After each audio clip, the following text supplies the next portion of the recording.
So let's dive in with the childcare initiative expansion. We've been talking about this kind of on and off for a number of years now. It's always kind of been an issue here in Arlington, but what was the So we had a number of childcare people, which is what we've been having. We changed our the by right, which means that you can do that. You can have 9. It used to be, and now we changed it to 12. Okay. And a lot of the folks that had 9 children in their child daycare center are adding and coming in to us for 12. And I think it's great. And actually, I was asking our staff, because this is the outgrowth of the Child Care Initiative, I was saying, so how many people have been coming? How many slots have we added? You know, because I was kind of curious. Are we, I think we're making progress. Are we? Because we also have them that close sometimes.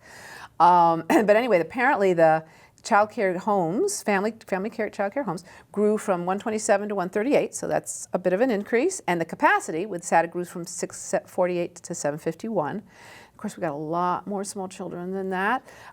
We also have cooperative preschools and more, larger centers. Those have gone from 58 to 64, and from, I've got the numbers here, 3,710 to 4,323. So that's a nice increase.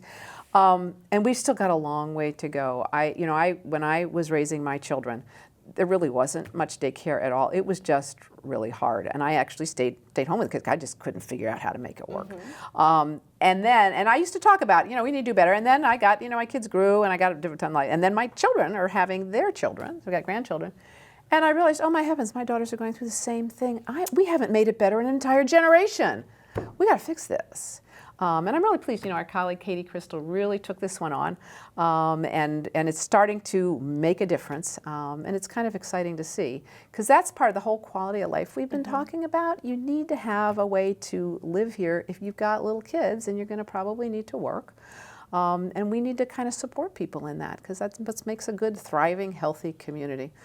So I'm pleased to see it, but we still have a long way to go. Yeah, I was going to say, where do we go from here now? What are some of the other options being discussed as we expand this even further? Well, we're working on expanding what we've got now. I think more and more maybe businesses having child care centers and finding ways to encourage that. Sometimes you have to change the zoning. We had one time, I remember, and this was a number of years ago, someone came in, they were building an office building, and they wanted to put a child care center, but it wasn't allowed by our zoning. They couldn't do it. I said, well, so there, and these things take time. But I think more and more that as a society, as a community, and our businesses realize that this is good for people. It's actually good for business. The better job we can do that, everybody will do better. It's actually one thing where, doing good, you do well by doing good. So there's still more to come. At the moment, we're kind of just trying to goose up as much these changes that we made and get as much from that as we can.